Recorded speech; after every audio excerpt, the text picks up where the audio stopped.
अभिरामं रणरङ्गधीरं राजीवनेत्रं रघुवंशनाथं कारुण्यरूपं करुणाकरन्तं श्रीरामचन्द्रं शरणं प्रपद्ये। श्रीरामचन्द्रं शरणं प्रपद्ये। बोलिए आनंद कंद भगवान की जय। श्री हनुमान जी महाराज की जय। सद्गुरु भगवान की जय।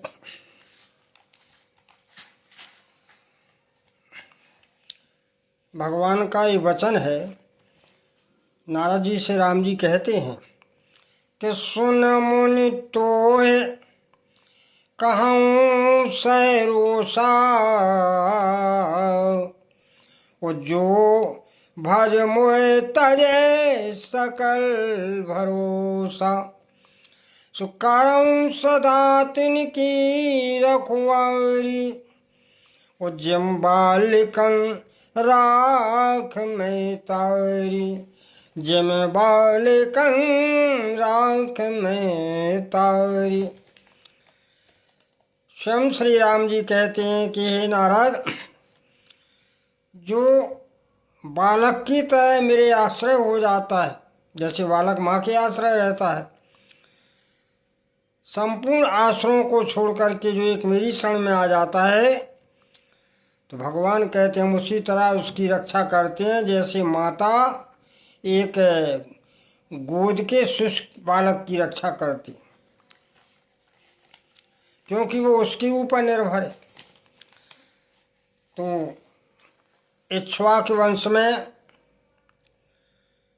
महाराज अम्बरीश एक राजा हुए जो भगवान के अनन्य भक्त थे। भगवान विष्णु की उपासना करते थे। उन्होंने अपने जीवन में बहुत से यज्ञ भी किए, दान भी दिए, और धर्म के जितने भी स्वरूप हैं वो समस्त स्वरूपों को धारण करते थे। उनके राज्य में प्रजा बेहद सुखी थी, और इस तरह सारे राज्य में धर्म का बोलबाला था। महाराज अम्बरीश एकादशी का व्रत रखते थे। द्वादशी के दिन ब्राह्मणों का भोजन कराते थे, तब अपने व्रत का पारायण करते थे। वो व्रत उनका जो है तब वो भोजन करते थे। इस तरह करते हुए बहुत समय बीत गए। अब एक बार की बात है कि इसी व्रत को उन्होंने पूर्ण रूपेण संपन्न किया। उनकी जो धर्मपत्नी थी वो भी उनके हर कार्य में हाथ बटाती थी। वो भी धर्म में रुचि रखती थी और अपने पति की आज्ञा का पालन तन मन और वचन से करती थी। दोनों महाराज अम्बरीश और उनकी धर्मपत्नी दोनों ने जो है आज एकादशी का व्रत रखा। द्वादशी के दिन श्री दुर्वासा जी महाराज ने सुना कि राजा अम्बरीश बहुत ही बड़े धर्मात्मा राजा हैं, तो उन्होंने कहा चलो दर्शन करें। और इस तरह दुर्वासा जी अम्बरीश के राज में आ गए। अम्बरीश राजा ने उनकी बड़ी आवभगत की, सादर सम्मान उनको आसन दिया, चरण पखारे, हाथ जोड़ करके प्रार्थना और विनती की कि महाराज आज द्वादशी है, हम ब्राह्मणों का भोजन कराते हैं, तब जो है अपने व्रत को तोड़ते हैं, आप कृपया आमंत्रित हैं, आप भोजन कीजिए। दुर्वासा बोले ठीक है महाराज, अभी हम अपनी नित्य जो है कर्म बंधन यानी नित्य भगवत भजन से निर्वृत्त नहीं हुए हैं, इसलिए हम स्नान करने के बाद में अपनी नित्य क्रिया से निवृत्त होकर के, नित्य धर्म कर्म से निवृत्त होकर के आपका आमंत्रण स्वीकार कर लेंगे। ऐसा कह के श्री दुर्वासा जी नदी में स्नान करने चले गए। अब स्नान भजन ध्यान में उनको बहुत समय लग गया, तब तक द्वादशी समाप्त होने जा रही थी। अब राजा घबराने, बोले अगर द्वादशी में ब्रह्म भोज नहीं होगा और तो फिर जो है व्रत हमारा टूट जाएगा, और यदि हम कुछ खा लेते हैं तो भी टूट जाए, क्या करें ऐसी परिस्थिति में।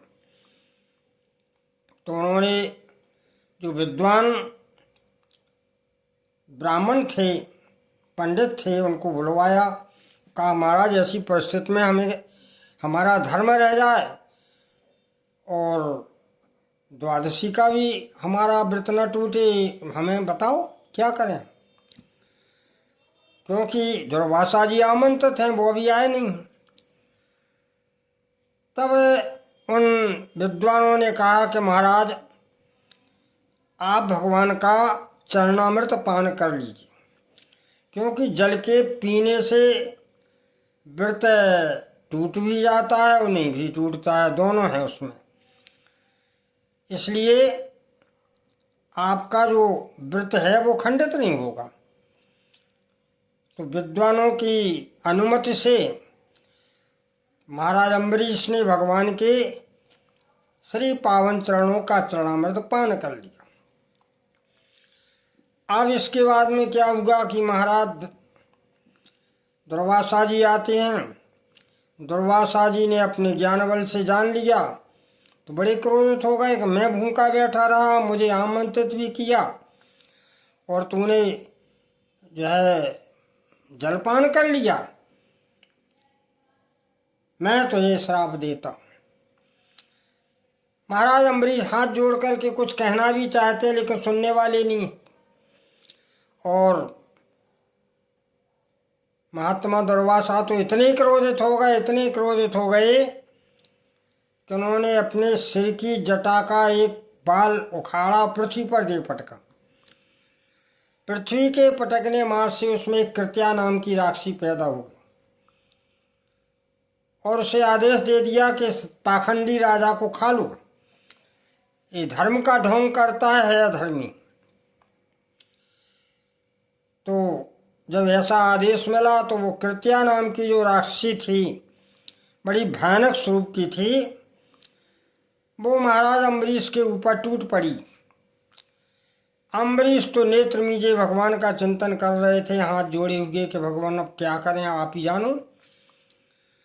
तो हुआ क्या कि कृत्या महाराज अम्बरीश को कुछ क्षति पहुंचा पाती, इसके पहले ही मूर्ति में से भगवान का सुदर्शन चक्र प्रकट हो गया और वो सुदर्शन चक्र ने कृत्या का काम तमाम किया और दुर्वासा जी के पीछे हो गया। अब उससे जो अग्नि की लपटें निकल रही थीं वो दुर्वासा जी को जला रही थी। दुर्वासा जी का हृदय जलने लगा और दुर्वासा जी अपने प्राणों को बचाने के लिए भागे, ब्रह्मा जी के पास आए। ब्रह्मा ने कहा कि मैं तो निर्माण करता हूँ सृष्टि का, उन्हीं के बस में हूँ, इसलिए भगवान शिव के पास चले जाओ। भगवान शिव ने के पास आए दुर्वासा जी कि हमें बचाओ इस चक्र से, ये चक्र हमें जला डालता है, इसकी अग्नि की तेज लपटों से हमारा हृदय जो है में जलन हो रही है महाराज, ये भगवान सदाशिव हमें बचाइए। भगवान शंकर ने भी सीधा सा उत्तर दे दिया कि भाई हम तो उनके ध्यान में मग्न रहते हैं, इस चक्र से कैसे बचाया जाए तो हम नहीं जानते, ऐसा करो आप उन्हीं हरि की शरण में चले जाओ। और महाराज दुर्वासा भगवान विष्णु की शरण में आए, आकर के प्रार्थना की। हालांकि चक्र तो मार देता तो मार ही देता, लेकिन वो तो उनको भक्ति की महिमा बताना थी भगवान को, इसलिए चक्र उन्हें महसूस हो रहा था कि मारे डालते, लेकिन वो उसी गत से चलता था जिस गत से महात्मा भागते थे। अब क्या हुआ कि दुर्वासा जी ने जब भगवान विष्णु से प्रार्थना की, यातना की, अपने प्राणों की भीख मांगी, तो भगवान विष्णु मुस्कुरा कर के बोले कि हे महात्मन, हम तो भक्त के वश में, भक्त प्रेम में हमें बंधन में ले लेता है, इसलिए हम वो उसके वश में हैं, हम कुछ नहीं कर सकते। अगर तुम बचना चाहते हो तो अम्बरीश के पास ही चले जाओ। यदि अम्बरीश चाहें तो वो जो है तुमको सकुशल तुम्हारे प्राण बख्श देंगे। अब तो दुर्वासा जी को बड़ा दुख हुआ कि मैंने तो ये क्या किया। उल्टे पांव दौड़े और मृतलोक में आकर के राजा अम्बरीश के सीचड़ों में गिर पड़े। अम्बरीश ने तुरंत उठाया, महात्मा ने क्या कर रहे हो?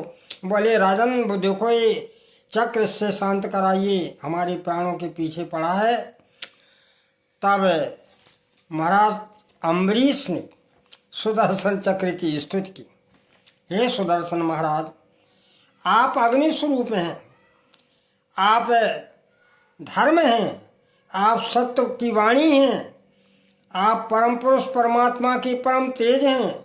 हे सुदर्शन चक्र, आप जो है शांत हो जाए, ऐसा विनती कर रहे हैं श्री अम्बरीश जी महाराज।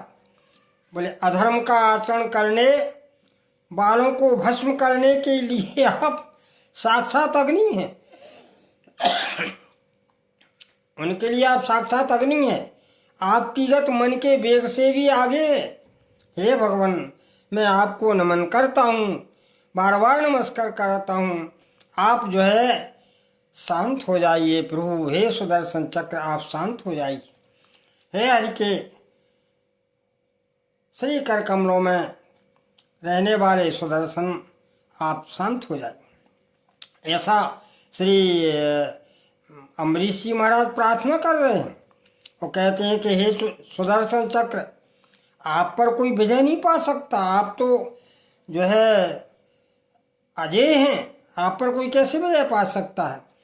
इसलिए आप हमारे कुल के भाग्योदय के लिए दुर्वासा जी का कल्याण कर दीजिए प्रभु, कल्याण कर दीजिए। इस तरह नेत्रों में सुभर करके श्री अम्बरीश जी महाराज भगवान के उस सुदर्शन चक्र से करुणामय होकर के जो है प्रार्थना कर रहे। हे सुदर्शन चक्र, जब सुदर्शन चक्र शांत नहीं हुआ तो फिर अपना धर्म लगाया। हे सुदर्शन चक्र, यदि मैंने समस्त प्राणियों के आत्मा के रूप में उन्हें देखा हो और वे मुझ पर प्रसन्न हो तो दुर्वासा जी के हृदय की अग्नि को शांत कर दीजिए प्रभु, शांत कर दिए। आप जो है प्रसन्न हो जाइए, शांत हो जाइए। मैंने कुछ भी धर्म किया हो, मैंने कुछ भी दान किया हो, मैंने यज्ञ किया हो, मैंने अपने धर्म का पालन किया हो, तो हे भगवान हरि के सुदर्शन चक्र, आप शांत हो जाइए, शांत हो जाइए, शांत हो जाइए। जब ऐसा श्री महाराज अम्बरीश ने बार बार प्रार्थना की, करुणा की भीख मांगी, तो फिर सुदर्शन चक्र अपने भक्त की सुस्थिति पर प्रसन्न हो गया और होकर के सुदर्शन चक्र महाराज प्रसन्न हो गए और उनकी प्रार्थना पर वो शांत हो गए, अदृश्य हो गए, अंतर्ध्यान हो गए। इस प्रकार श्री दुर्वासा जी के प्राणों की रक्षा हुई और उनकी हृदय की जलन शांति हुई और वे स्वस्थ हुए। तब फिर श्री दुर्वासा जी हाथ जोड़ करके राजा अम्बरीश से कहते हैं कि हे राजन, आज मैंने भगवान के प्रेमी भक्तों का महत्व देखा, मैं आज तक जानता नहीं था। आज मैंने जाना कि भगवान के प्रेमी भक्त क्या नहीं कर सकते हैं इस सृष्टि पर। राजन, मैंने आपका अपराध किया, लेकिन फिर भी आप मेरे लिए जो है मंगल कामना कर रहे हैं, आप मेरे लिए प्राणों की भीख मांग रहे हैं। यही तो भक्तों में अंतर होता है, यही तो भक्त जो है किसी से विरोध नहीं करते हैं। अपने कोई अपना अकल्याण भी कर दे तो भक्त उसका कल्याण ही करते हैं। यही तो संत भक्तों के लक्षण होते हैं। अब वो कहते हैं कि हे राजन, तुम्हारे लिए कोई कर्तव्य शेष नहीं है, क्योंकि तुम हरि के प्यारे भक्त हो। ऐसा बार बार स्तुति करते हैं। तब अम्बरीश हाथ जोड़कर कहते हैं कि हे भगवान, हमारे अपराध को क्षमा करो। हम में कोई कुछ नहीं है, हम कोई धर्म का आचरण नहीं करते हैं, ये तो सब प्रभु की कृपा है। और इस तरह फिर अम्बरीश कहते हैं कि हे राजन, आपका हृदय करुणा से पूर्ण है और आप उच्च भक्त के प्रभाव से ब्रह्मलोक तक के समस्त भोगों को नरक के समान समझते हैं। आपने कभी ब्रह्म सुख के भोगों को भी परमात्मा से नहीं मांगा, केवल भगवान को ही मांगा। मानस में आई है कि जाए ना चाहिए कबहू कछु, तुम सन साजे सने, और बसऊ निरंतरता सुर सोराउरे निगे। तो इसीलिए मानस में आई है। मानस में बात आती है कि राम से अधिक राम कर दासा, राम से अधिक राम कर दासा। कैसे? बोलिए मैं मांझा नहीं दुर्वासा। इसकी महिमा तो दुर्वासा जी से पूछो कि राम के भक्त क्या होते हैं। भगवान अपने भक्त के वश में है। भगवान ने अपनी भक्त की महिमा बढ़ाई है और श्री दुर्वासा जी को ये बता दिया कि मेरे भक्तों का कोई यदि अपराध करता है तो मुझे सहन नहीं होता। जो अपराध भगत कर करई, जो अपराध भगत करे करई, राम रोष पावक सो जरई, राम रोष पावक सो जरई। इस प्रकार श्री दुर्वासा जी को महाराज अम्बरीश ने भोजन कराया, दान दक्षिणा दी, उनका सत्कार किया, उनके श्री चरणों में दंडवत प्रणाम किया और बड़ी प्रसन्नता के साथ श्री दुर्वासा महाराज को विदा किया। दुर्वासा भगवान के भक्तों की प्रशंसा करते हुए, हरिनाम का गुण गाते हुए अपने आश्रम की ओर आते। महाराज अम्बरीश बड़े धर्मात्मा राजा थे और इस तरह ये इनकी कथा श्रीमद् भागवत में है, जो टूटे फूटे शब्दों में आपके सामने रखी गई है। बोलिए आनंद कंद भगवान की जय, बोलो भक्त और भगवान की जय।